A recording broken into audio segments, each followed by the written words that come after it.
I was listening to the story about, it was a story of a family in Washington, and the little boy called the Bigfoot the Cowboy Man.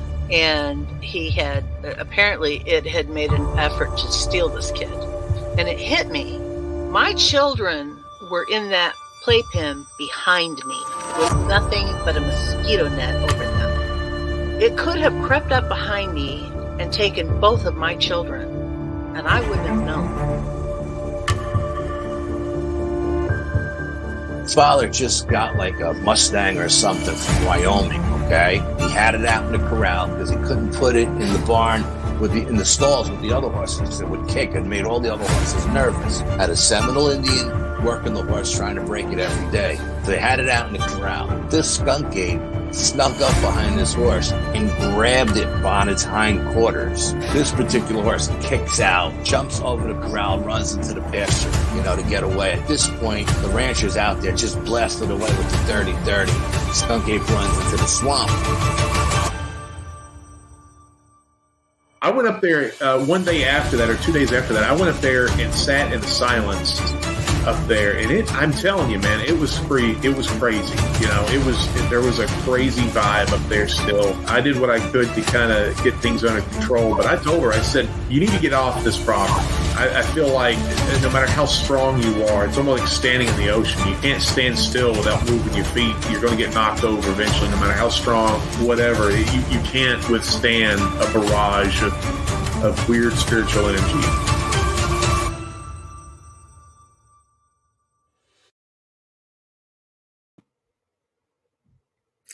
Hello.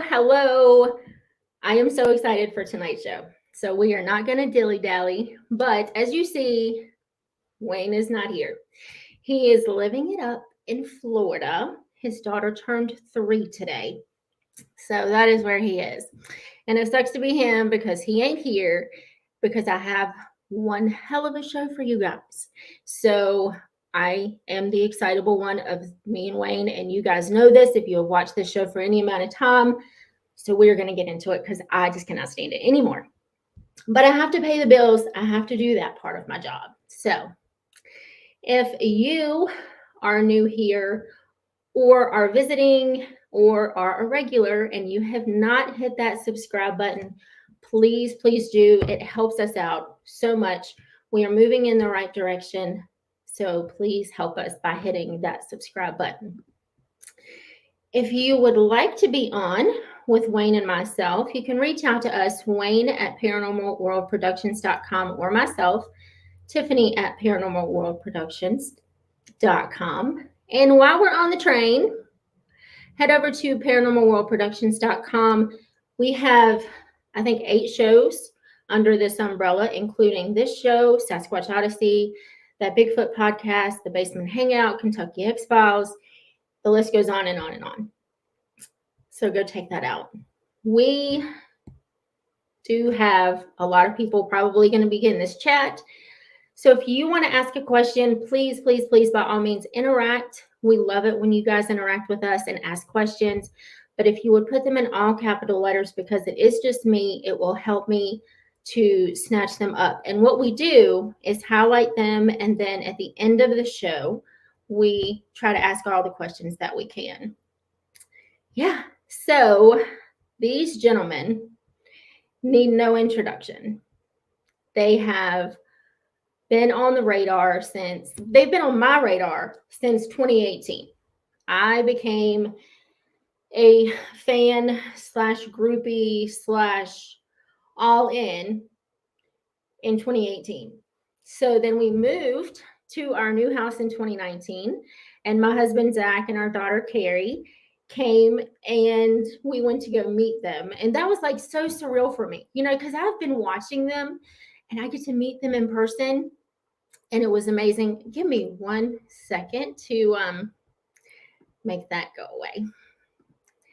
But we went to meet them in 2019, and I was like hooked from then, right? Because their hunts are so amazing. They did Bigfoot, then they got into the paranormal, and they were just fascinating to watch. So then in 2022, we went to see them when they were in Stanton, Virginia. And they've kind of become, they're like more than friends. They're like family. So I want to bring them out for you guys. The NC Squatch Watchers, thank you very much for this new member. Absolutely 100% appreciate it. The NC Squatch Watchers, they have 113,000 subscribers on YouTube. They have this really cool plaque. It's amazing. So, but I'm going to stop talking because you didn't come here to hear me talk. So let's bring them out. Taylor and Tate and Super Dave. How are y'all? Everybody. How are y'all doing? Hey, how how's are it going? you doing? Sorry.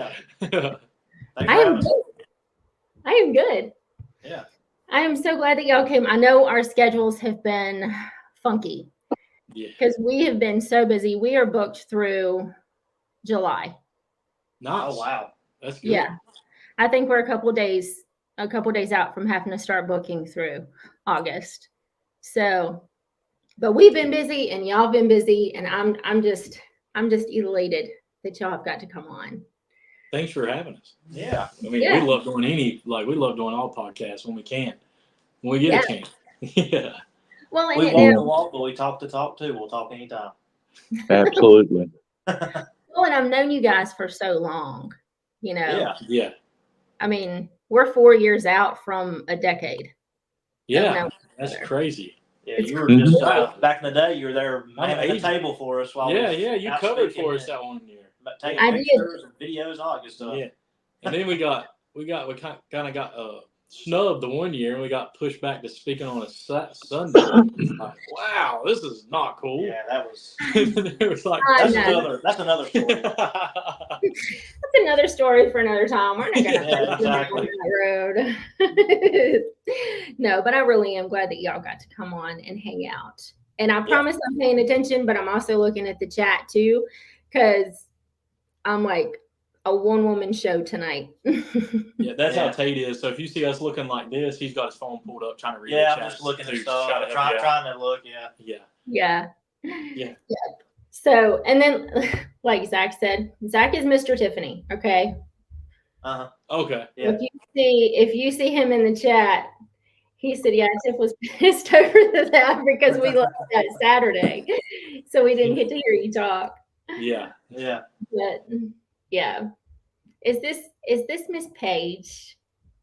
Probably. Hey. Yeah, that's her. She's down. She's with the baby right now. So. Well, Hillary and Miss Paige. Yeah. So David, tell us about yourself. Yeah, let's chit chat. Where did y'all get your start? Oh, we tell this all the time, but I guess we all started very young because you're always questioning what is out there, not just Bigfoot, all of it. But I was working at a place close to home for a change. I've always worked, I've always had a commute, but nonetheless, really interesting guy. His name was Obi, and Obi would come in and he was a cut up and a character, and you never knew what was going to be serious and what he was just, having fun. And he goes, yeah, we're going to go hunt that Bigfoot, I guess, again tonight. And I'm like, huh? He goes, yeah, they found Bigfoot on our property over there, down there towards the base of South Mountain, and we're going to go try to find him. And I called bunk. I said, no, I don't believe that. He goes, oh, I'm serious. So the next week comes by, and he's back over at the plant picking up, and he says, if I can get you invited on the hunt, will you go? And I said, yeah, absolutely. So, everybody's got their own way of doing it. But back in, they wanted to meet on an odd night, odd numbered night during the week, and at 9:30 of the evening. And we hunted at 2 a.m. and then had to get up at 6 o'clock and go back to work the next morning. I don't miss those days. Do what now? I don't miss those days at all. No, that's crazy. I mean, now, if you're going to do a 24-hour hunt, I get it, guys. But I mean, I don't want to do it during the week and just unless somebody's calling us and say, hey, I need you here now. Yeah. But we were there. I mean, Tiffany, it was a dull night, and these guys were scared to death. And I mean, not my group. They, I guess, Taylor, were you there the very first night? I mean, I just I just saw the ad that you put out looking for a sexy young stud, 19 That years was old. yeah. So you came the second one then. No, I'm just kidding. Yeah. So Taylor was either there the first or second one, because there's been so many. I mean, me and Taylor hit it up right off, but I mean, at that time, and I still will. I just took a camera, went off by myself, and had a good time making fun of everything, honestly, and just being me. At the end of the night, everybody's winding down. It's about 2:00. And I'm dead on my feet. All I want to do is go and take a shower and climb into bed. And they had all the lights off and the cameras weren't rolling. And everything was just done. And they're like, well, I guess we'll pack it up and go. And I said, guys, I don't want to really, this is y'all's hunt. So, I haven't said anything. I said, but can I try giving out a call? And they said, sure. So, and then y'all have all heard my Bigfoot call. And that's the same one I gave out. When I got done, you got that pause, and all of a sudden the coyote started going nuts. And then way across the mountain, you hear a jackass going, just hee-hawing and just going nuts. And then all of a sudden behind that jackass, you hear, the big long just call. And I turned and looked at my friend Rex, and I said, what was that? And he goes, that was a Bigfoot. And I've been in the woods ever since. So, for the last, 13 plus years, guys, we have, that one sound, it took one sound. And I was addicted. Yeah. What about you, Taylor? Then I was there that night, but David thinks I wasn't. He just writes me off every time. Poor old me. I do. I can't even remember. So that guy. How many hunts we been on, Taylor? But I started. What's that? How many hunts we been on? God. Exactly. You lose count. Yeah. I'm just defending myself. And Kurt Russell was an old yeller. Yeah. Besides that, so I started out skeptic, but I always had like stories when I was younger about Sasquatch getting told to me, and I've always heard about it. It's like, oh, that's cool, but I never believed in it. What really got me hooked was whenever I gave my first tree knock. It was probably a year. No, it was probably like 6 months after you gave that call. About 6 months, yeah. And I gave my first tree knock, and then we called something like the nesting area. I know people are always like, man, the Squatch Watchers got names for everything. They can't be finding all that stuff over and over. Well, we hunt the same spot over and over, and we're out there probably 20 times more than everybody else in the same spot. We map it and do our homework. We map it. So we call it a birthing area because we thought, there was X formation. There was tree formations pointed the opposite direction. Hey, like David used to say, hey, you stay on that side, we stay on this side. That's what we believe they were. Mm-hmm. So I gave my first tree call at the nesting area. And my tree knock, not tree call. I'm not calling for trees. But so I gave my first tree knock. Wham, wham. By the second or third one, it was on camera. Here comes a Bible-sized rock flying and hits right behind us and scares me to death. And I was hooked ever since. And that's not even like half of and then probably about fast forward a year and a half after that, I'm telling Tate all these stories. Man, you gotta come. David and I were on a trail, and we featured it in our podcast 2 weeks ago. David and I were on a trail with an ex Squatch Watcher member and his friend, and another. David's were videoing these pile of rocks that got kicked up the hill instead of down the hill, and then all of a sudden David's like, "People at home, you hear the phone ring, you hear." Another rock comes flying through the woods, hits right behind us. And when you see the camera shaking, it's not David jumping, it's me running through him because I'm terrified. And then David starts running after the thing and just been hooked ever since. And I would tell Tate, that ain't even half the stories. We would believe that things would follow us up the hill. And whenever we'd leave, we'd go in on a golf cart, come out on a golf cart. We've never really got to talk much about this on podcast because we don't really ever have time, but I would say it. We believe these things were following us because there was a tin roof, and we dismissed it from acorns hit, and stuff would hit the top of the tin roof whenever we'd make our way out, and then a tree was pushed over one night. Yes, thank you. And then we decided, and I was telling Tate about this, and Tate's still skeptic. Man, y'all are crazy. I'm like, okay, whatever. So we dropped David off one night, and we ride out because we don't believe that Bigfoot can count. Like at the time we didn't. We were like, hey, they just see something leave. They don't know what's left down here. David can tell you that story, and then after that story, whenever we had another team tryout, and whenever Tate joined in, whenever you slipped off the golf cart and fell over the chicken wire, and the two walked by you. Oh yeah, well the chicken wire was when they pushed a tree down that night. Okay. And you could see like blob squatches. You could see movement running from us. Yeah. And I tore off through the woods with no flashlight, and just pitch dark. You know, it's pushing 1 o'clock, and I stepped in a tomato cage. Somebody threw an old rolled up wire tomato cage in the woods, and that didn't go well. So I got freed up from that, and I can see, and I'm making numbers up here. You know, 30 yards in front of me, you can see stuff just moving, the trees and the bushes and stuff.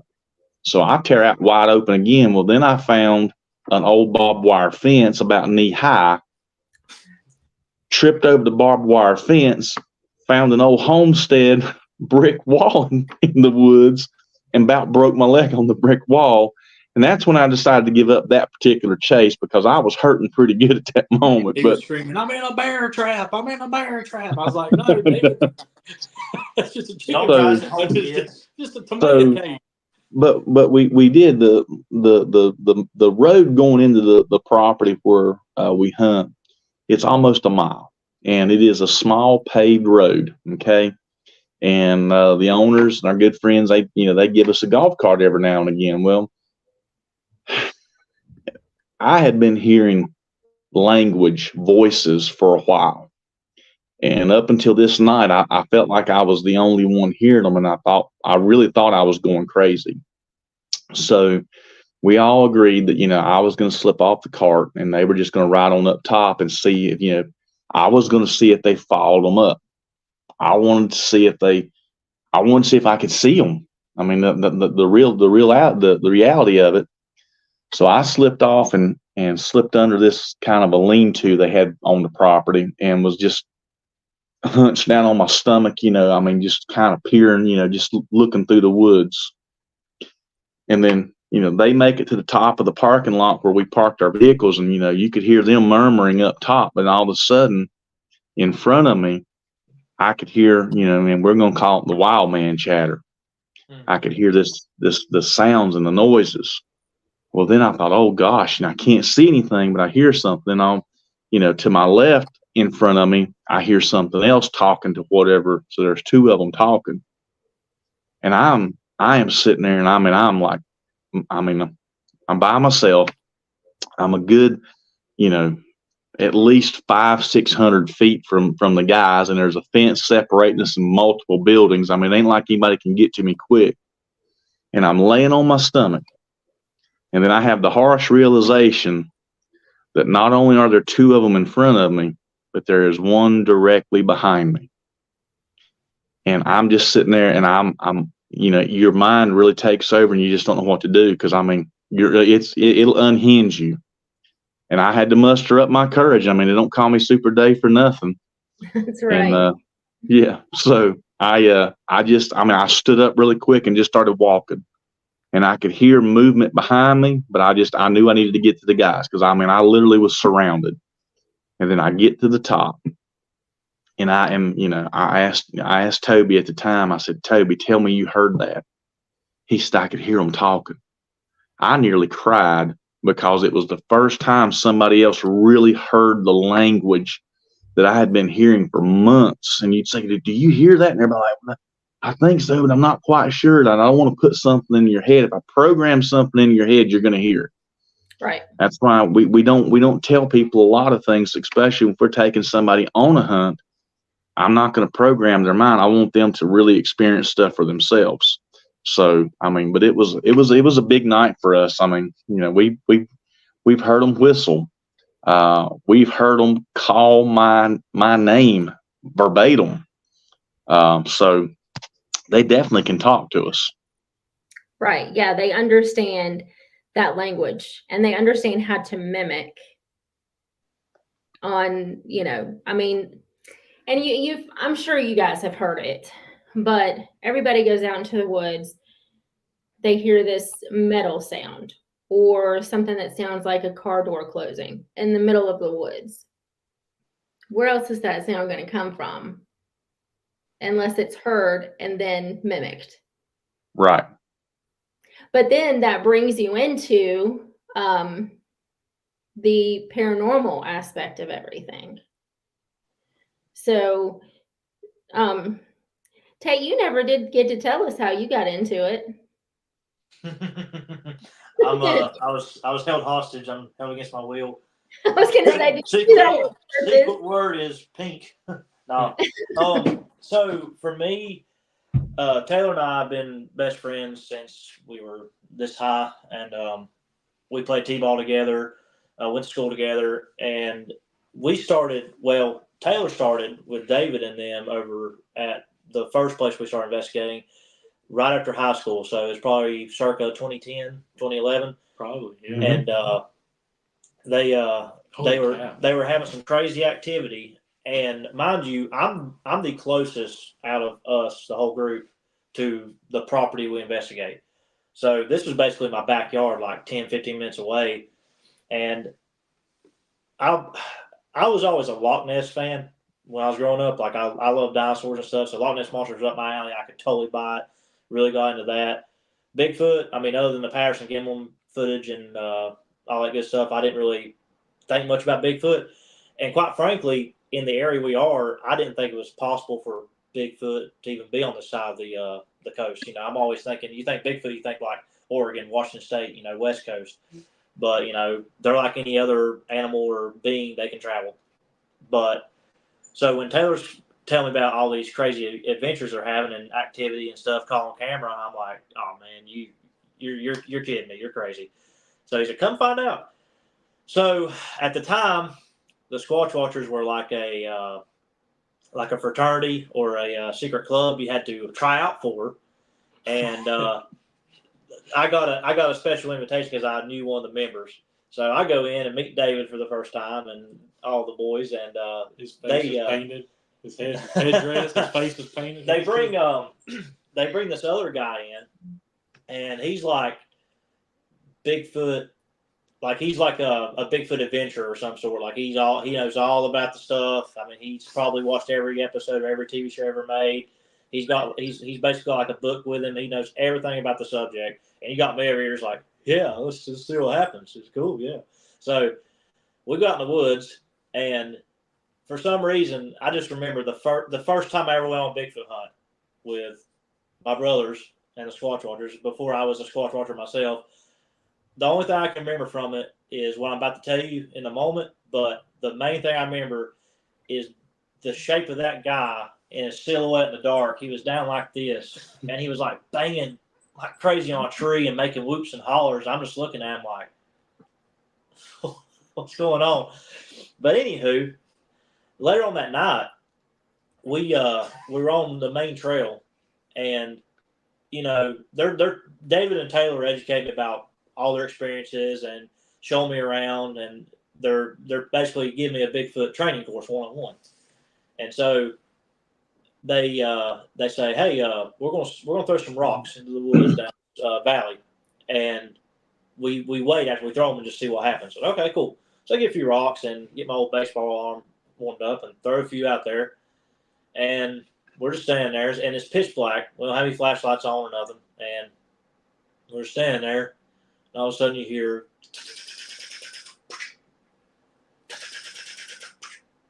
and I'm like, did y'all hear that? And, you know, David's just nodding and Taylor's looking. I'm like, okay. So that was my first ever Bigfoot experience. And, you know, God knows how many rocks we've experienced getting thrown at us in the woods to that point. Like, I still can't explain the first time. And all the way up through till now, I still can't explain to you or anyone watching what is throwing rocks at us. I mean, is it Bigfoot? Is it something else? I mean, we don't know. But as time went on, I just became a member of the Squatch Watchers, and Taylor and I was like, hey, let's start a YouTube channel. I'm like, okay. So we we was like, well, we got to get something on there for like we got to introduce ourselves or the idea of what we're doing before we go out in the woods and start hunting. I was like, okay, cool. So we, anyone can go back and watch like our early videos. Like, oh god, bad lighting, just no color, just everything's wrong with them.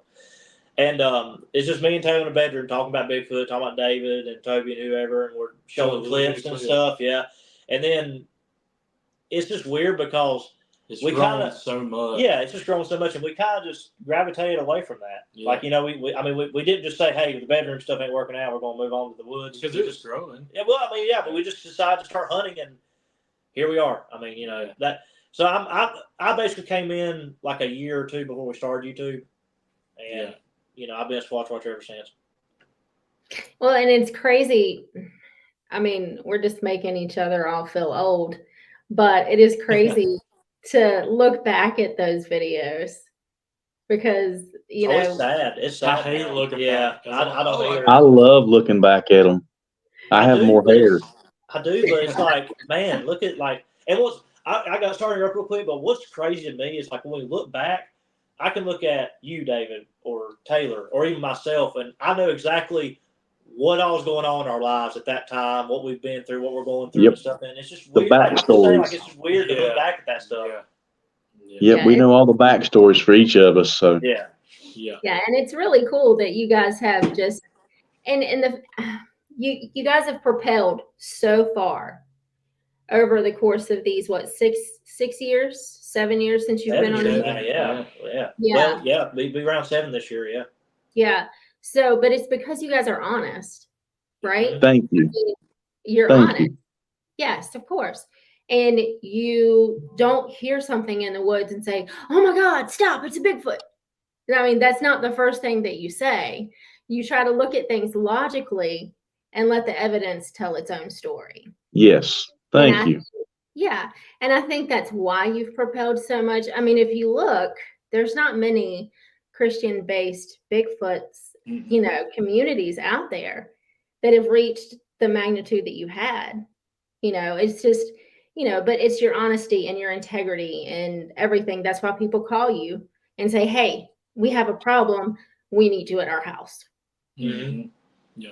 And, thank you for that. Yeah. Thank you, Tiffany. Mm-hmm. And to me, it's like, we try to take a different spin on the subject. We try to make it relatable to the everyday person and make it fun, make it interesting, make it fun in some way. Who's to say there's a right and a wrong way to Bigfoot investigate? I don't know anyone that has captured Bigfoot. Not taking a shot at anyone, but I don't know anyone that has a Bigfoot that's a pet. Remember the lady that came up to us at Marion here recently and was trying to tell us how to film our videos and how to hunt and I told her, I said, well, at one point or another, we've tried all those. And she goes, well, but you need to do it again. I'm like, we'll work on that for you. So, everybody's got their own take on it. But I will tell you. No, go ahead. I want to say real quick to that point you were talking about. My favorite part about when people critique our stuff and maybe even give advice, and we're welcome to advice or anything, but at the end of the day, it's like, okay, yeah, that's great. But has it worked for you? And then also, are you, if it did work for you, have you done it for a long period of time to see the benefits of it? That's the thing. Like, people are always looking for the easy fix or the quick shortcut way to this stuff. There's no shortcut. Like, if you want to be, I'm not gonna pass on the back. Like, if you want to be like successful or like do anything in this field to make a difference. If you want to make a difference, you got to be different. Yeah, exactly. You got to be different, and you got to, We're high energy. Yeah. Yes. 100% high energy. You watch any of your live hunts, you are high energy, and you have each other's backs because Amen. how many ticks have you guys pulled off of each other over the years? Yeah. I'm ready to go. Once somebody says tick, I'm ready to go at that point because I'm like, the rest of the time. Oh, my skin's crawling. I'm all paranoid. Yeah, I hate it. Yeah. How many spider webs has Dave walking through the forest? Oh, yeah. I hate them. They're my kryptonite. Man, the big Godzilla spiders that come out in the fall, I hate those things. Yeah. Ew. I'm not a spider fan. I'll do snakes, but I'm not a spider fan. Not at all. That's something we've been lucky on this whole 15 years we've been doing it. I have, knock on wood. Don't say it. Don't say it. No, I'm not gonna say Don't it. say it. I know what you're gonna say. Yeah, I know I'm what not you're gonna say it. I'm not gonna say it. Just because you don't see them, don't mean they're not there. Well, I'm That's- glad. Don't even tell me that, David. Don't Yeah. even tell me that. I hate it. I don't want to talk about it. The next live hunt y'all go out on, he's gonna be looking for snakes now. I'm gonna fall Sorry into a about snake that, pit. friends. So let's get into it. You guys started off with Bigfoot, correct? And then Yes. you kind of went to and I've never seen this approach with it before. So it was really intriguing to me how you went from Bigfoot to then integrating like paranormal devices into your hunts, the spirit box. And did you guys have the REM pod or was it just the spirit box? We've got a REM pod, spirit Yeah. box, XLS, all that. Yeah, yeah. Oh yeah. So why don't y'all get into some of the evidence that you guys found with your paranormal hunt? I'm 'Cause just I know excited that Huh? somebody finally gave us credit to be the first ones to introduce that into this Bigfoot world, because Yeah, there's that's been TV shows that you can obviously tell they watch us and they'll try to take our ideas, and people are like, "Oh, they're the first to do it." No, we did it years ago on our YouTube channel. Like, Yeah, thank you for calling that out. Yeah. Thank you. Thank Yeah. you. I do what I can. I mean, I do what I can. No, but really, honest to goodness, you're the first group that I'd ever seen do that. And I think it's really smart because, I mean, whether you're in the supernatural fan club of the Bigfoot or you're not, I mean, there are aspects of this that play into it. Yeah. And I Oh, think they're that's- intertwined. It's all related. That's why, and then I'll let y'all take it over. We started introducing it because when we first all started out, we were flesh and blood through and through. Well, I was anyway. I mean, this is an 8, but then we started seeing the lights flashing. Yeah. David come to us with that. I thought David was one of the first to say that, but probably not. Like I guess you could call it the Nephilim theory about the fallen angels, and that's whenever we were all like, "Hey." And I was come to the guys. I was like, "Hey, I'm gonna buy like a spirit box and stuff. Let's bring it out on these investigations." And we were all for it. And the rest is y'all can take that it's like over. Taylor said. We got the equipment. He got the equipment and stuff. But like we kind of fell into the paranormal part of it after what David said, and then Taylor's like, "Well, let's get some tech and try it out." And once we try it out and we're getting results, the best investigations we've ever had. Some of them, but those results are not always the best for us and our well-being. But I don't recommend it to people. Yeah. You have to be very careful how you go about it, and also we get a lot of flack for it, especially like a lot of people give us flack for doing it and we're Christian based. It's like you can still do it, you just have to know how to do it and how to go about it, and still be protected while you're doing it. Well, and 2, you have to be wise to the fact that if you're talking to the dark and the dark talks back, you quit talking. Yeah. Because you don't want to talk to that. So it's knowing how far is far enough.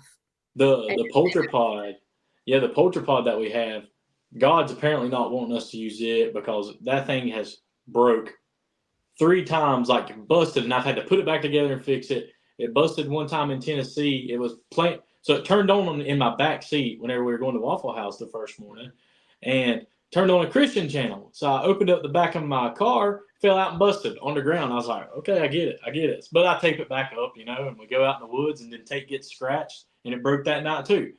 So we haven't used Mr. Tiffany. Yeah, haven't used it since then. No, we haven't. And I don't know.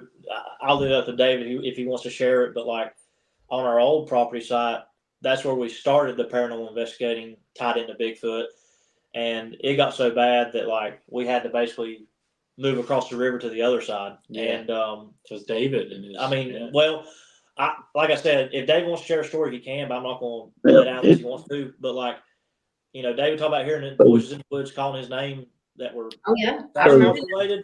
There were others besides Sasquatch calling his name in the woods. Fairies. So I don't want to plug other people's podcast, but we did a podcast last year, and the gentleman asked me to stay over after the podcast and after everybody else left and exited, and he wanted me to know that he understands that I'm sensitive. Okay, I'm not clairvoyant, not any of those things. I have a very very high energy frequency. Okay. I feel things before I ever see them. And he gave me the whole rundown on how to be careful on certain things. And you guys will know who I'm talking about, because he's the one that warned us about creating altars and leaving gifts. Okay. So for me, it is totally different. And the guys and I are so successful together, not only because we're family and we're brothers now, but we all share the same positive frequencies, I believe. The closer we are, the more powerful we are. And I just, going into the woods sometimes where I know that there could be areas of question that, we'll say the word portals. I don't know what they are. I know that every time I get close to them, and even right now, I'll tell you how serious it is. I'm just now talking about it and I'm nauseated. Okay. The closer I get to them, the more it zaps me. And you guys seen it on cameras a couple of times. I mean, I just got to lay down. I'm toast. And so when Tiffany's telling everybody, when you're talking to the dark, you got to know how far you can go. I know my limits. And here again, I'm not going to plug anybody else, but I told the guys one time they wanted to go somewhere. I said, we got no business going there. They went. They did not have a good experience. So, I mean, we will say this: do not chase a TV show that deals with the dark like that. Yep. Yeah. No. Yeah. Yeah. Like it's not worth it. Yeah. It'll take you away from your religion or your faith and your family. Religion's man-made. It's my faith is what I want to keep intact. We witnessed some stuff that blew our minds that we never thought. I never thought I'd witness in person, and I did. Scared me to death, and haven't been back on one since. Love the guys that do it. We love them, but that side of things just isn't. Well, for people that make light of paranormal, Bigfoot, any of the subjects, us three on here right now can tell you, as a living testament, it's all real. Yeah. If you experience it in the right circumstance, if you're in the right place, the right reputable people, and it happens, it's real. It's nothing to laugh about or joke about. Yeah. Well, and I can tell you just based off of here, because before I started this, you guys know I was a chicken, chicken. And so then I think the second solo interview I interviewed a gentleman named Keith Linder in the Bothell Hell House. It's in Bothell, Washington. And he had so many poltergeist activities that were going on. And I just cannot with that. I cannot. I was invited to do a paranormal investigation this past Saturday. And it would be cool. I was like, that'll be fun, because we talk to people who do that. But then at the same time, I'm like, I'll bring it home, and I don't want to bring it home. I don't want to take. Very dangerous. Yep. Yeah. I don't want, and Wayne says it all the time. Well, this is why I don't do it. Well, this is why I don't do it, because I don't want to, because I am such a high anxiety, type vibration. Something's just going to suck on to me. I just know it, and it's going to come home, and I don't want it to live here. We've had some paranormal things go on here at home, tied in with what Zach saw in the backyard with his encounter. But right now everything's kind of low key and behaving. We want it to stay that way. Always remember, keep your faith close. Always speak and command Jesus, and never speak directly to. If you've got anything that you think is otherworldly, be up from beyond. Don't speak to it and give it power. Okay. Right. That's bad juju. I have lived through this. I don't remember the lady's name in Kentucky when we were giving our speech in Kentucky, with the group, and we were talking about the lights. Mm-hmm. And she said, like the ones that are with you now. And I could have fainted right there on stage, because I knew I had an attachment. I knew I did. Yeah. And she could see what I knew, but couldn't. Right. Yeah. I can say this also, like Tate and I made a pact, like, hey, if we step away from this, it's Squatch Watchers full time, putting him first. We did that. We went from 20,000. Now we're over 113,000 since we stepped away and put all of our faith in this and that and him, and it's worked. And that's all you gotta do is keep him first. It'll happen for anybody. Exactly. I wanted to ask, well, and I was rewatching the video because it has been some time since I'd seen it, but you guys were in the woods, and I think this was before you and Paige got married. I think you guys were dating, or no, she wasn't even there because y'all had to call her and Hillary to go get the last request.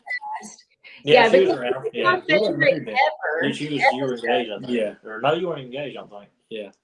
Yeah. This was my favorite episode when y'all found that footprint. Yeah. That. We This got one right here. I don't know when it's going to air, but it's supposed to be on Unexplained in the United States soon. They did the story on that also. On Discovery Plus. Yeah, that was one of the funnest nights ever because we wasn't even going to go down there, and then the skeptic's like, no, we're already here, so let's go ahead and go on down. We're like, man, it's cold. You don't want to go back? Like, all of us get warmed up? Nah. But we had a lot of stuff leading up to that point with like a Coke bottle getting sucked dry, the glow stick missing. Then we get down there, and that's when beep happened. Yeah, we were on the trail of it, and we were on losing my religion. Yeah, but I gotta tell you. So I will tell you, I didn't realize I was saying that word like that. I mean, honestly. And so they all fussed at me and chastised with me. But, so like 2 years ago, maybe, a little more 2 years ago, Tate finds a pretty decent footprint in the middle of winter. It's, it's frozen. It was hard to cast. Mm-hmm. But he too could not quit saying the word that popped into my mouth. And I'm like, see, I told you so. I mean, the excitement and the emotions just take over. And I mean, it's like, you can't. It's like people ask this question all the time. What would you do if you actually come face to face with a Bigfoot? Well, we're like a dog chasing a car. We don't really know. I mean, we got to be put in that situation to see what we'll do. And it's the same way with these footprints we found. Like, until you're putting yourself in that situation, you don't know how you're going to react or what you're going to say. The first time for me, Dave's there on his knees saying every word in the book. And I'm in shock, just like, this really just happened. We really just found freaking footprints. Like, and what's the biggest regret about that is there were two prints, a left and a right, but we only got the one foot. I can't remember off the top of my head which one it is. I think it's the left foot. We got the other partial. The other partial was stepping into the Henry River. That was my favorite one because I know where it slid. I mean, I've still got it. And marsh was like thick, and I mean. Yeah, I know how it feels if I'm footprints start cussing. Then a big rock splashes in the water that night. Yes. I just loved it because the skeptics were there. Yeah. And here's the thing, though. What gets overlooked about that video and that particular piece of evidence for us is what led up to the footprints. So we're up in the woods finding we left glow sticks and they were gone. Yeah. And then we had the bottle hanging on two hoop glow sticks. Well, the glow sticks were gone and the Coke bottle was on the ground. It looks like somebody just sucked it dry and crushed it. Like he can just tell what it looked like. Yeah. David does it good. But like we found that stuff and was like, yo, and what's funny is we're freaking out because we know, we went there and planned it days, weeks ahead of time, and then we come back and that's happened and we're freaking out, but our skeptic buddies that are there, they're just looking at us like, what's the big deal? He found trash. And it's like they don't get the sentiment and the value of it. Right. Well, but the timing of it. The timing of it is what people don't understand. We didn't find a track that was a week old, 2 weeks old. We found a track that was maybe an hour old. Okay. Fresh. Whatever happened when it's that cold. I mean, it's just. I mean, there's too much that could go wrong. Okay. Everything went just perfect, and We had a gallon-sized jar of popcorn that this thing clawed the lid off of. Something did, and ate all the popcorn out. Okay, and left the glass jar tied to the tree. So we go on down about another 1/8 of a mile where the Coke bottle. We hung the Coke bottle in the tree with 2 glow-in-the-dark necklaces. You see them at the Dollar Tree and things like that. we see one hoop still hanging in the tree and the other one's gone and the Coke bottle's missing. So like the guy said, we find that Coke bottle in the woods and it's okay. So somebody drank a Coke. This is not a regular somebody opened a Coke and just downed it and threw the bottle in the woods. Right. It's somehow after they got the cap off, literally, and I know he's going to laugh at me. You look at it. It's like somebody vacuum sucked this thing dry. And I mean, it was just crinkled, just vacuum. Look at y'all. Well, I know you're going to laugh. But I mean, it shrunk down to almost nothing. And it just tossed it in the woods. I mean, the force that it would have took to do that. Now, everybody's took and they, take a plastic water bottle, and they suck it and blow the air back in it. Do that with a Coke bottle. It's a much different package. It is the physics are different. So at this point, I'm ecstatic, and I'm ready to go back and get warm. And then when they talked us into going down to the river, the most, and you'll see it all. Anybody can go watch the video. Right beside of the footprint is the other missing necklace from the tree. It dropped the necklace right beside the footprint as it stepped into the Henry River in February in 19-degree weather. Yeah. Nobody's going into the Henry River in 19-degree weather. 300-pound dude with us who couldn't even make an indention beside of the no. Yes. And when you watch the video, and if you guys who are watching or listening to this later on, if you have not seen that, I mean, seriously, go find that video because it's amazing. It's amazing. And the excitement that just oozes from all of y'all is, So when the girls, when they all left to go up to get the stuff, I wasn't leaving that footprint for love nor money. I know you said, I'm not leaving. I'm not going anywhere. So me and Gary were sitting on this bench that was down there by the river. And I love to tell the story. I mean, it was pitch black dark. I mean, no flashlights, nothing. And we'd been kind of chit-chattering here back, and it just had this moment of awkward silence. And so I just said, Gary? He goes, yeah. I said, have you ever had your butt whooped? And this big, long pause goes by. And I mean, it's pitch dark. And he goes, no. And I'm like, yeah, I didn't think so. And for people's reason, what makes it funny, Gary's was a tight end in the NFL, like almost 7 footer. 6'7". Yeah, 300 pounds at the time. Huge guy. Yeah. And it's crazy. Gary's actually an awesome individual, so I'm just giving a shout out. I love telling that story because I could imagine what was going through his mind. He's like, I'm fixing to have to kill this guy. Yeah. Yeah, it was that was a good video. And then, the one, of course, where y'all had found the and I don't know if you ever did figure out if they were burial grounds or not, the mounds. Ooh. So we kind of did. The old landowner, a flood came and washed all of his steeples down through, so he had to do some excavating, and he actually dug up some bones. And then we mentioned this on our podcast this past weekend. This past week, yeah.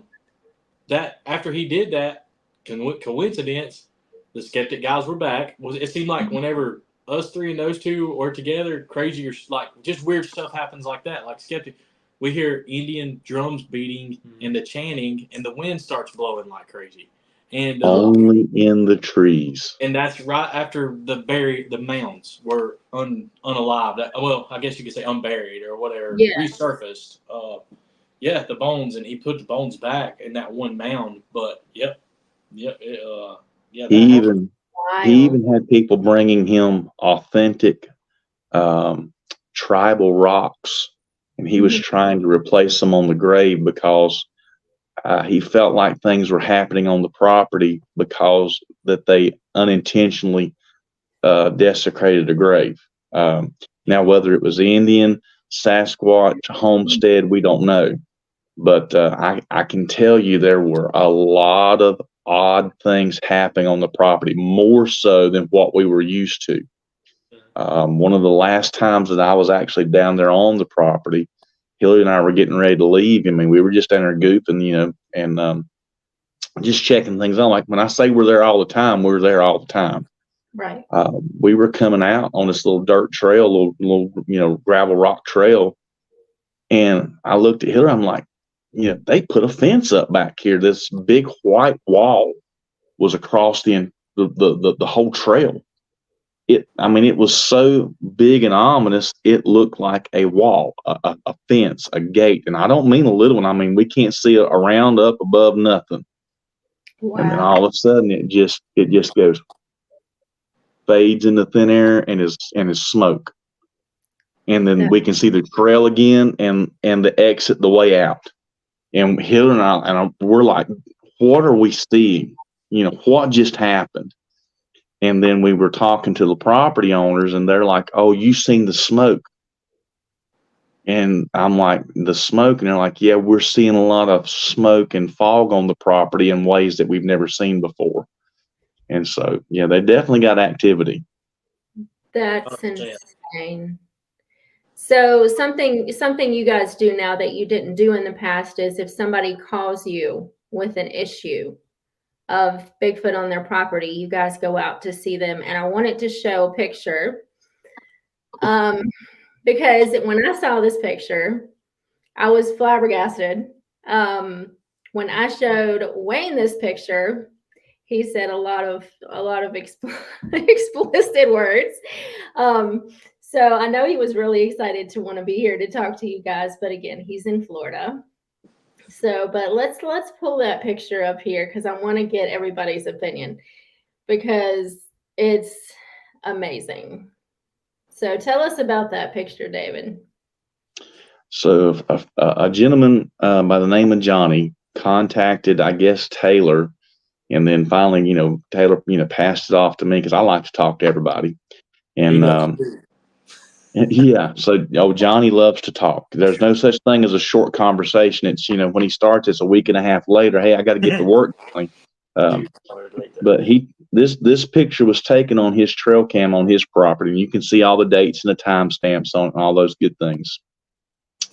The picture leading up to this one is it's black, and then the whole trail cam system he had set up did not function properly as it should have, because it should have took video, not picture. But it did capture this, and I believe it is an incredible shot of the back of the neck area and maybe what I equate to be an ear of a supposed Sasquatch. So, and I want our everybody in your audience to listen and understand. We got this call and we worked it out, and we changed our schedules and we made this happen. We drove 3.5 hours to meet this guy. Okay, so it's not like we just went next door and said, "Hey, let's look at some stuff here." We made a commitment, and wound up. Johnny and his wife were very, very good people. They were very credible. His wife had an encounter that is outstanding. You can see all of it on the video. We're boots on the ground, and we went to give it our serious thought and our take on it. So it wasn't just a phone call; it was an investment for us. And we like to meet people, and we want to try to help people. Right, and you had people say that it was the back end of an elk. So this is my frustration. This is what I want everybody to know. And I don't mind second opinions, but he called us and we drove 3.5 hours to investigate the property, and we gave him our honest opinion. Can we say it's 100% a Sasquatch? No. Do I believe it is a Sasquatch? Absolutely. That's my opinion. That's all I can offer. So he gives somebody else a crack at it. And because this guy's I want you to look at, because I know you're straightforward and you're no BS and blah blah blah blah blah blah blah.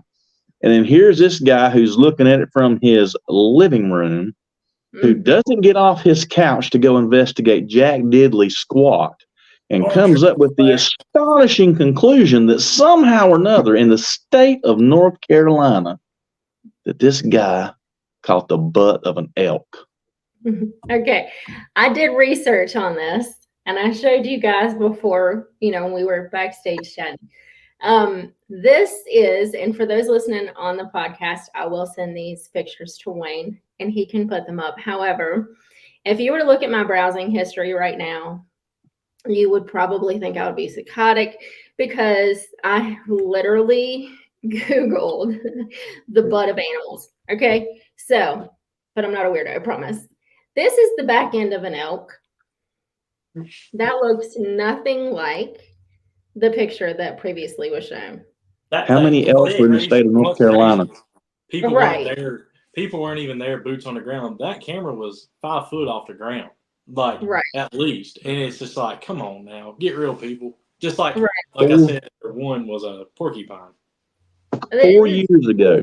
4 years ago, they released elk back into North Carolina, and I want to think it was like 8 or 12. Don't get me wrong. Somewhere up in the mountainous areas. Don't get me wrong. This is in Halifax County, down towards the flatlands.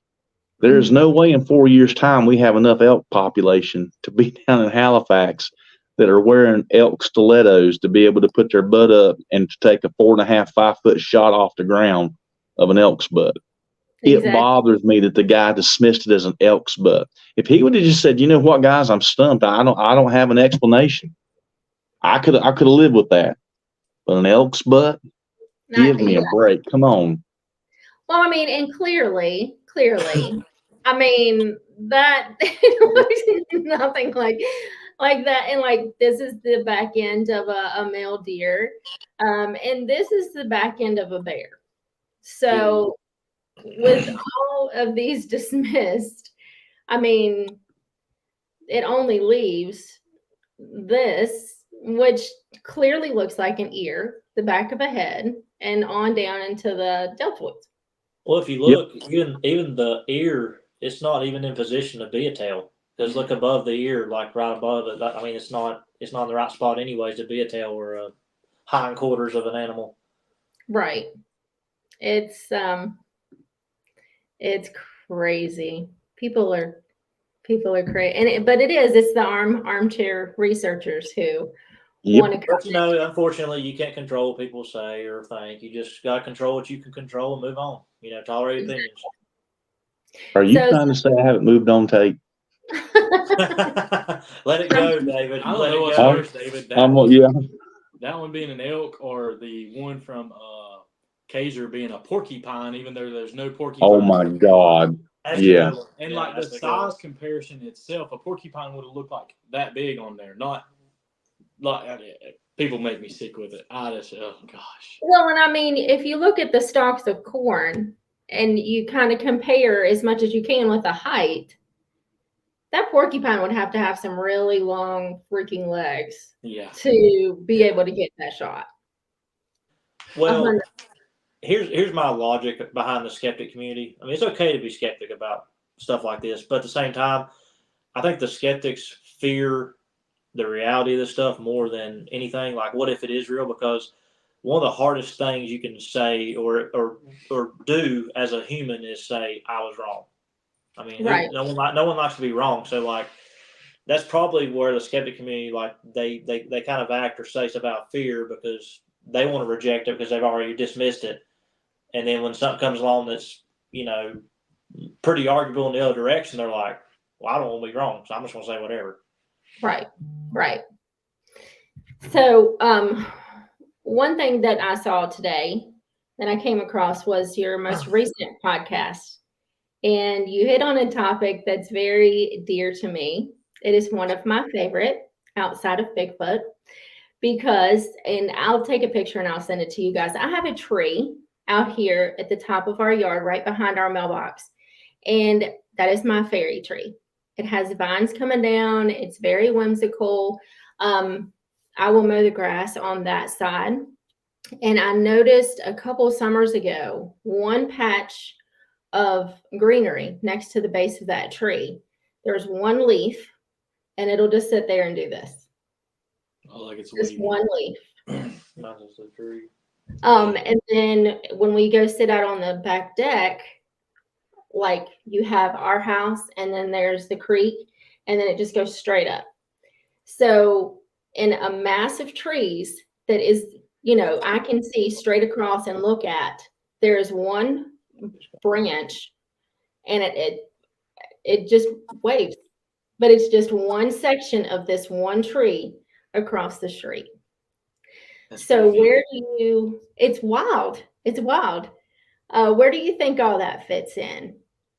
We had this happen. We had this actually happen with us with a branch. Now the fairy thing we'll get into, because Tate is leaning. Are you leaning different? Or you still think it's fairy? That we filmed with Kelly, that footage. But we actually went out on an investigation, and we don't have the footage because someone else owns this footage.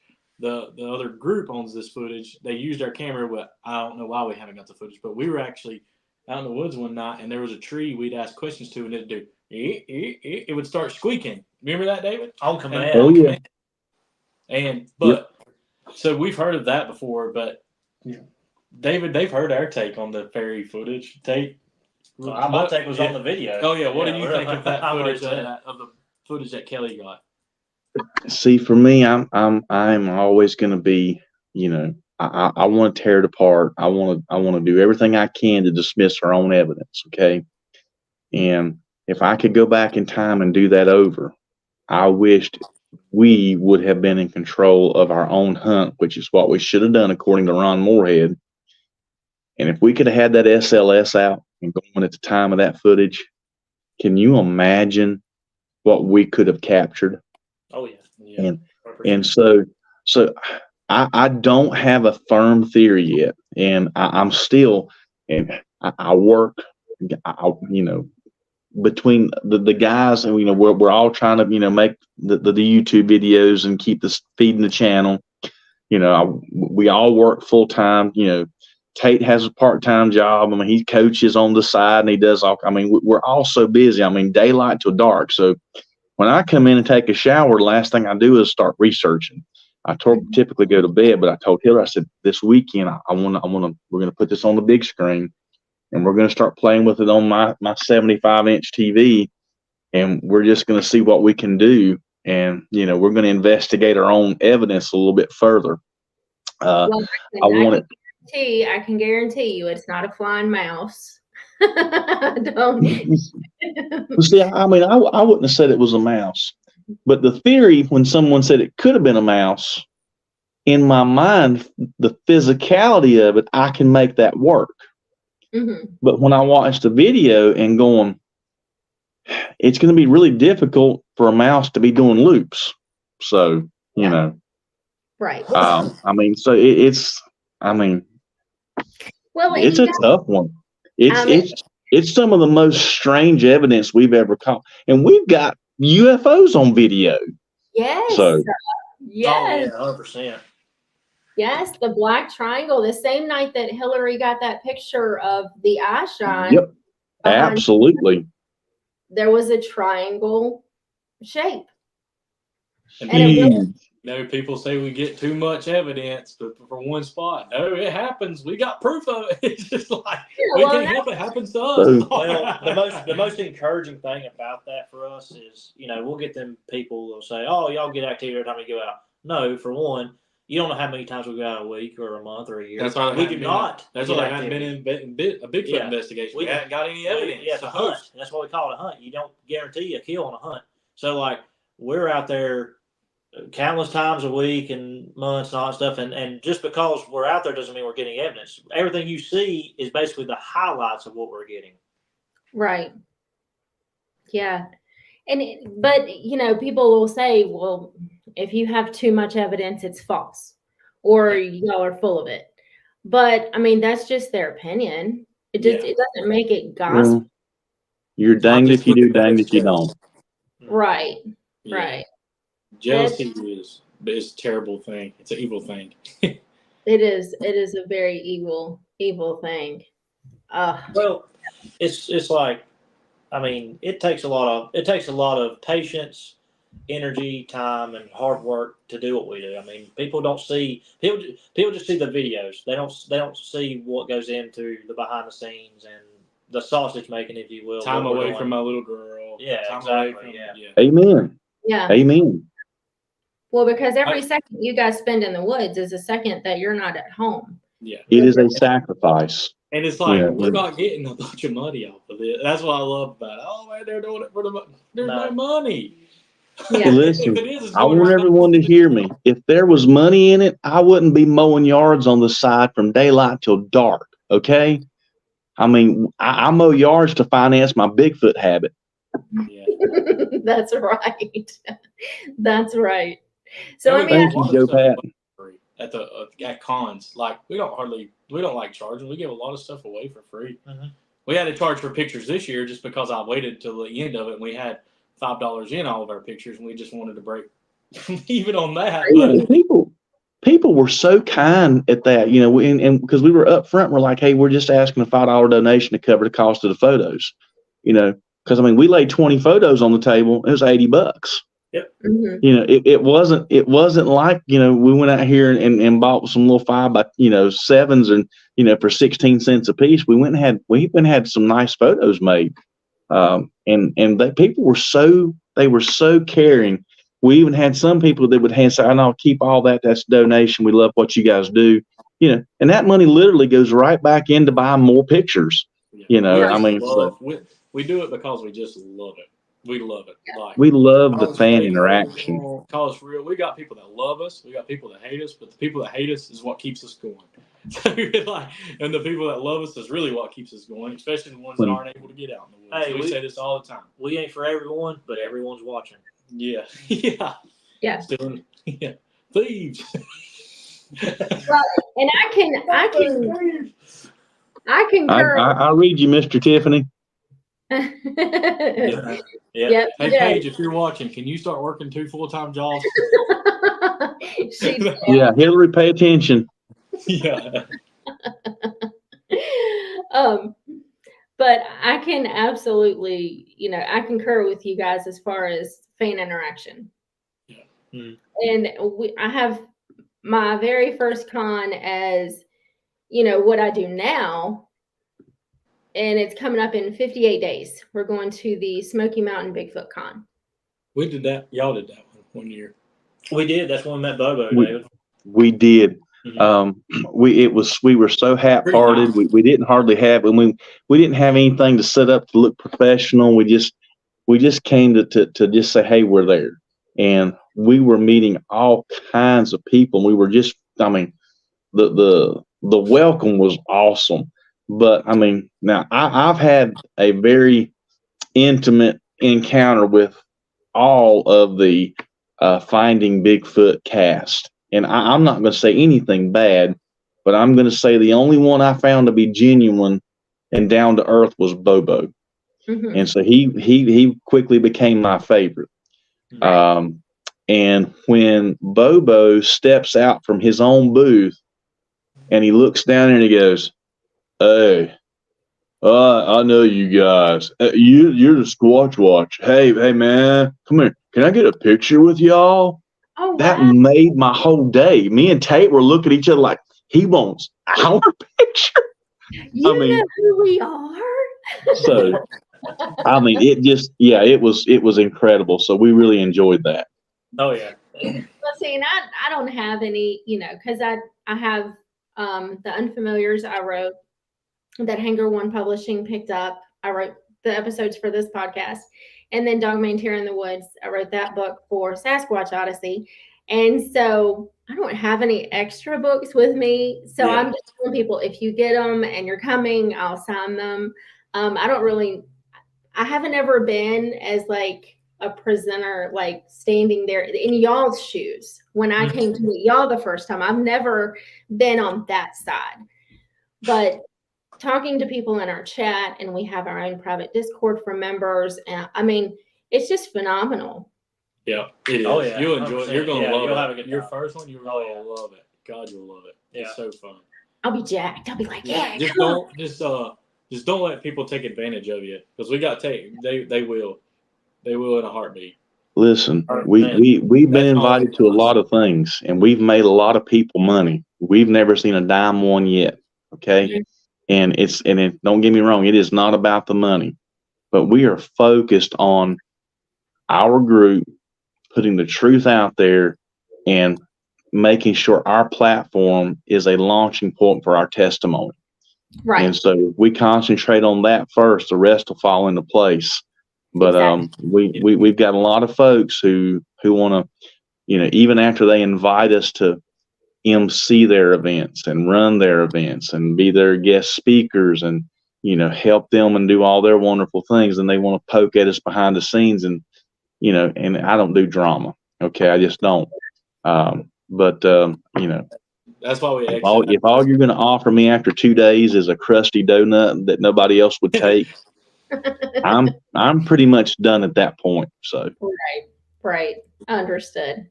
We all need to just collab on a Squatch Watchers book one day. Yeah. Tiffany, I've got ideas. Yeah. Oh yeah. I've got ideas for a children book that you would love. Yeah. Same here. Yeah. Well, I'm telling you, let's. I mean, we can mesh our minds together, and y'all send me ideas. I can send you ideas, and we can write a book, man. Yeah. That'd be cool. Yeah. Experiences and everything. Yeah. Bigfoot for dummies. Dummies,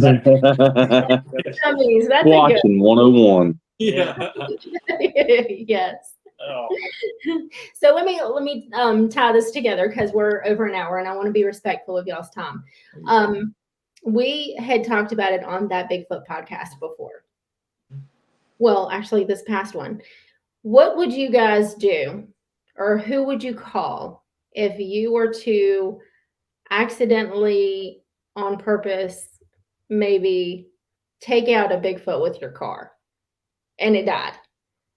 On purpose? Well, accidentally, Listen, so in any shape or fashion, if we were to stumble across a deceased corpse of a Bigfoot that we were not responsible for, first and foremost, I have friends who have reefer units.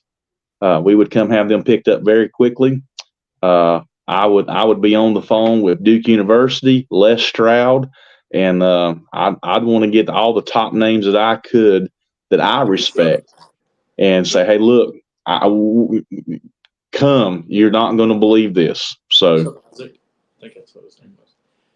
Yeah, that's and and that's what, because we were like, well, what if you accidentally hit one with a car, or okay, well, if it's a grown up, those things are like 8.5 to 9.5 feet tall. You're probably going to hit your car. You ever watch Harry the Hendersons? That's exactly what I'd do. So, has anybody ever seen anybody hit a cow? I've seen a train hit one. Probably went in. Okay. So I have seen 3 wrecks in my lifetime where a car has struck a cow. The smallest cow that was ever struck was a yearling that might have been 350 pounds, maybe 400. Okay. Not only did it total the car, but they had to have an ambulance called. Okay. And the cow was still alive.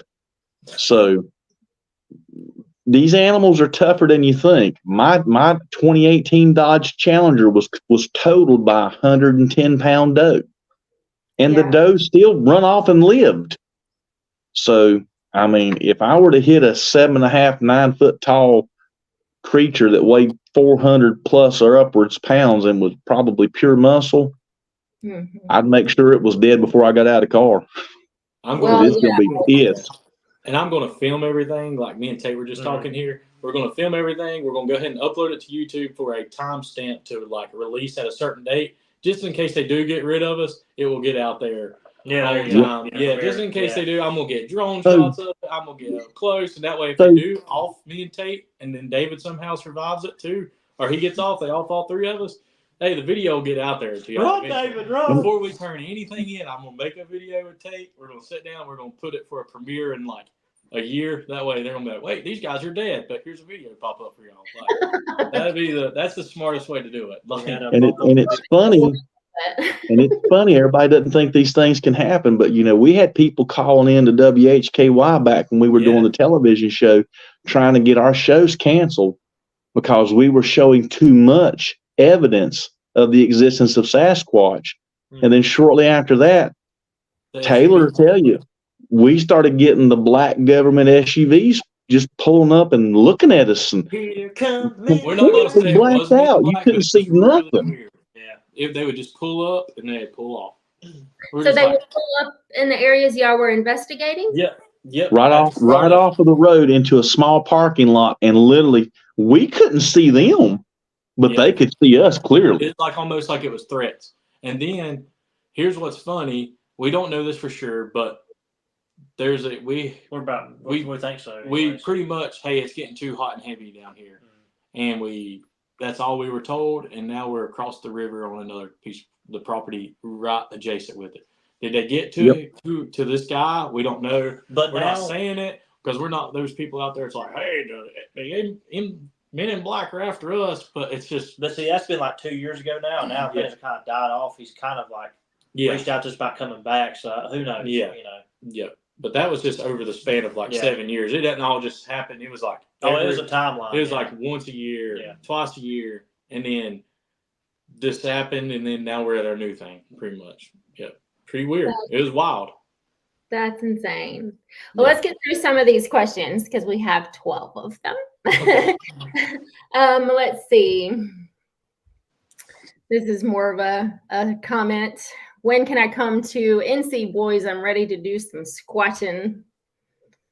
That's from Paranormal Cryptids Biblical Realm with Jimmy Blanton. Oh, okay. What's up, Jimmy? What's up, Jimmy? Hey, I didn't Jimmy. recognize his podcast name or YouTube name. Oh, man. And then he asked, Dave, do you consider yourself the official Squatch Watcher Bigfoot caller? I can't tell you what my official title is. They gave it to me and I didn't like it, but yeah, I'm that guy. He is the throat goat, everybody. There you go. Goat. He got so bad that I'm the throat goat. I love that.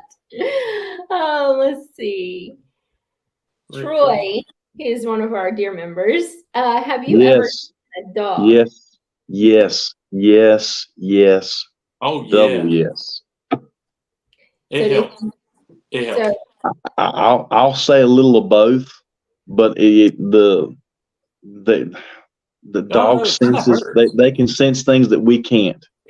And now, if Hillary's listening, she's telling me, I'm part hound dog because I have a super sense of smell. So I mean, I'm more on their line. So, but yeah, the dogs are definitely a cool tool on the right occasion. Yes. Yeah. And then Troy again said, did they say Super Dave? Yes. They said my name. It was about 2:00 in the morning, freezing weather. There were 4 of us there. And then in the middle of us in the woods, we heard David. And I looked at Toby, and Toby's like, that wasn't me. And I hollered out to the trail for Kaylin and Taylor. And they're like, that wasn't us. We thought it was Toby. So there was a 5th man in the group, but it just happened to be a Sasquatch. That's insane. I don't know what I would do. I don't know what I would do if I heard my name being called in the woods from anything. And it makes sense because at that time we'd always say, David, come here, Dave. Like that. I mean, it makes sense. It would learn his name pretty easy. Mm-hmm. Yeah, they would learn how to follow that phonetic sound. Diesel. So Troy wants to know how many states you have hunted Sasquatch in. Virginia. Yeah. North Carolina, obviously. North Carolina, Virginia, Tennessee, heading to Florida. 3, 4? 3 going on 4, maybe. 3 or 4. Yeah. We try to keep it local. We can't afford to go out. We've actually got, and we keep talking about, we've actually got an inn into West Virginia. So, and we got a place to stay if we want to. Yeah, we got West Virginia, Texas, Oklahoma. Ain't that where? Oregon. Yeah, Oregon. We've got a bunch of places we'd like to go. Yeah, there's a lot of places on the checklist. Yeah. We got people wanting us to come everywhere, but travel is expensive. I mean, if they want to. Travel is expensive. Keep funding them shows that keep flopping. Whenever you can get the Squatch Watchers that can go to all these places already lined up. Right. No, that's all we'd use the money for is the travel. to go to these different places. We'd love to get out and do it, but Yeah, can't because afford you're it just all the way. investing it back into what you Yeah. do. Yeah. I mean, yeah, to make that better. Troy wants to know if you think the land itself is haunted. And I'm 100. pretty sure, yeah, the land I think we were talking about when this question came up was your original property that you guys hunted on. So there's a lot of granite and quartz on the land, huge, and I mean huge deposits. And part of the theory is that granite and quartz, we know quartz can store energy and it can store information. And so depending on the amount of energy that's released, in some of the areas, we could be experience what is called a residual haunt. Mm-hmm. And, you know, where you hear the same thing repetitively, or you have the same experience repetitively. So the land and the geographical makeup of it is perfect for what you would call a haunted piece of property. Awesome. Chris wants to know, this is Chris Milner. He's also a member. He said, how much do you hunt in the mountains of North Carolina?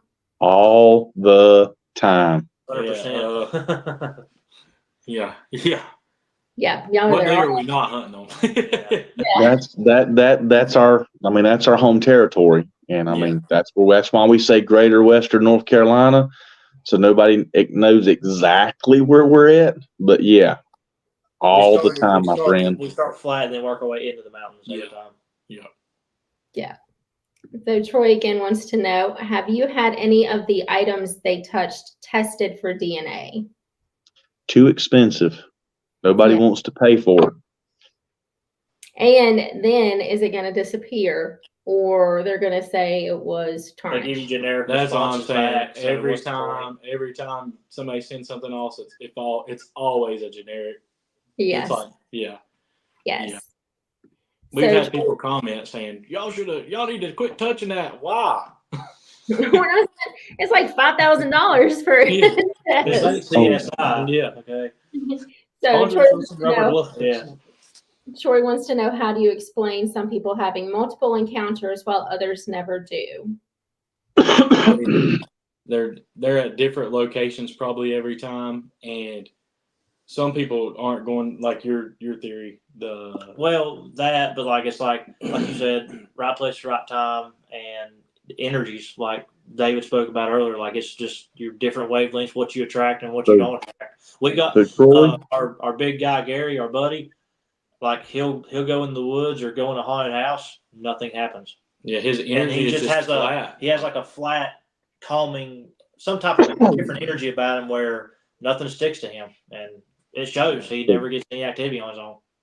So it's kind of like the dog that everybody's got a story about a dog. It's like, well, that dog has never wanted to bite anybody until this one person came up and it just bit the pee out of him. Mm-hmm. The dog can read the energy, okay? And so whether you're dealing with, if you're just hunting, period, okay, all animals pick up on your aura and your energy. I think Bigfoot are a completely different breed of species, and they definitely feed on your energy. And you can't control your aura. You either have good or bad, okay? Your intentions, you can't hide it when it comes to your energy. When we go into the woods, we hide nothing. We are no threat to them. We're more of a threat for ourselves falling in a hole and breaking a leg than we are anything else.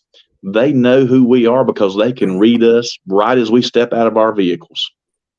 Exactly, because we are all energy, frequency, and vibration. Yep. And they have been here since, ages and ages and ages ago to be able to pick up on that. Joe Pat wants to know, would a Bigfoot allow itself to be hit, when we were talking about what we would do if we ran across one? I don't know. Yeah, I don't know. I think it would be. They've been pretty good so far. There will come a point in my life where I reach out and touch a Sasquatch. I won't hit it.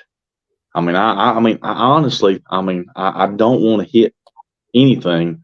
I used to love to hunt. I like to fish, But I mean, the older I get, the less I want to see anything living suffer, except for a cow. We're going to have to butcher the cow. I'm eating meat. Okay, guys, come on. So I'm not a vegetarian here. But I'm not the one having to kill the cow, though. So I don't want to hurt any of them. And I think there will come a time when I'm allowed to. Yeah. Well, and that kind of segues into this. The last question, do you believe the government has a hand in making of these beings? No, but I believe that they are totally aware of them and have been for a long time. I don't think the government can create anything but fear among its own people and a dependency which we don't need. These creatures are totally created by our creator, God, and no one else. Yes. Well, we have been on here for an hour and a half. So, oh, really? Wow. Yes. And we didn't put in on it. It goes by. It goes by so quick. I mean, and we could talk about, I mean, there's so many other things that we would be able to talk about. I mean, but we have been on here for an hour and a half, and I want to be respectful of y'all's time. But I appreciate that. Yes, do take this time to tell everybody where they can find you, where they can watch you, where they can see everything.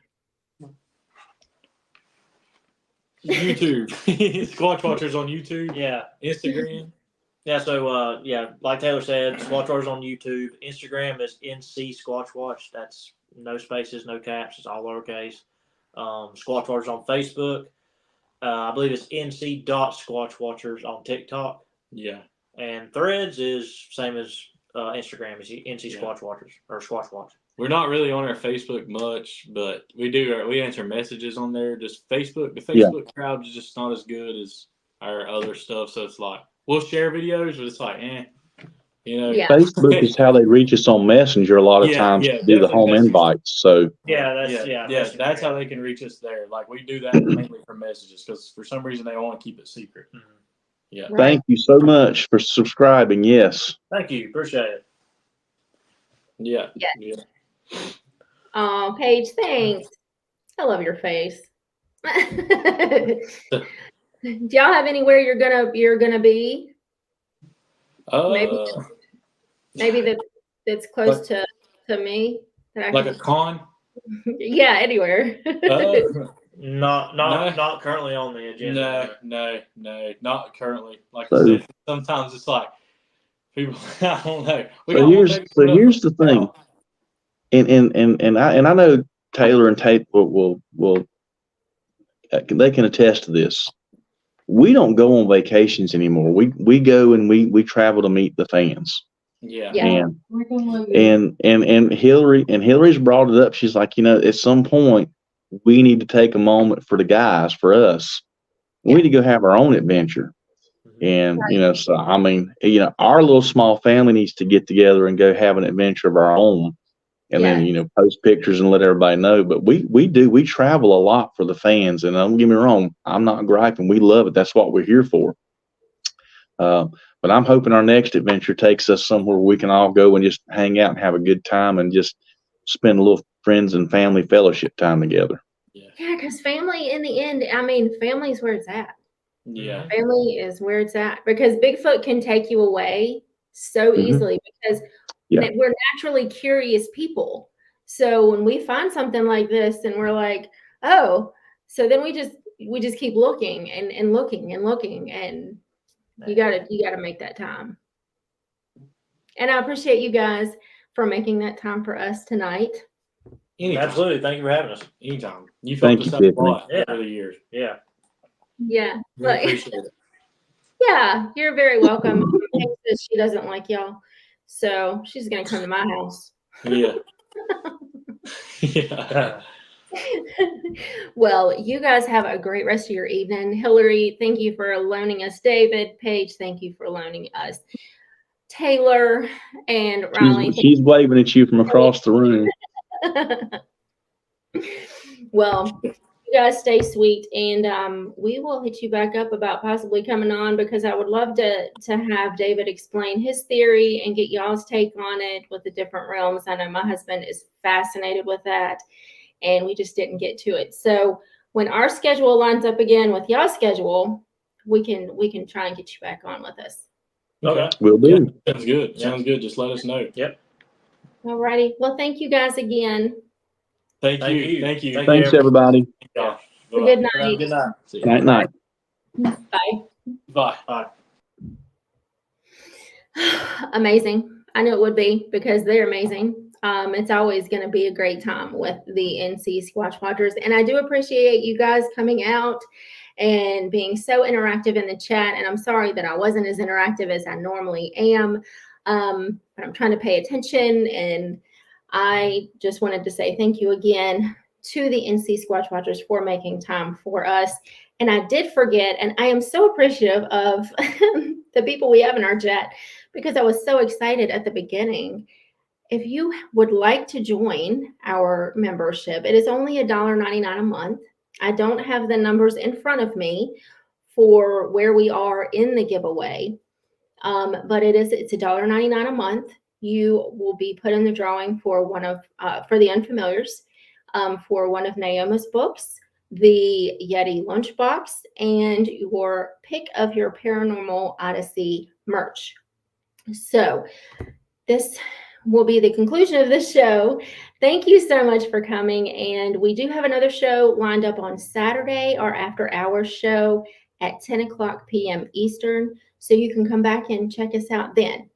But until then, have a good night. And thank you again for all of your support and for showing up for us. And we'll talk to you Saturday.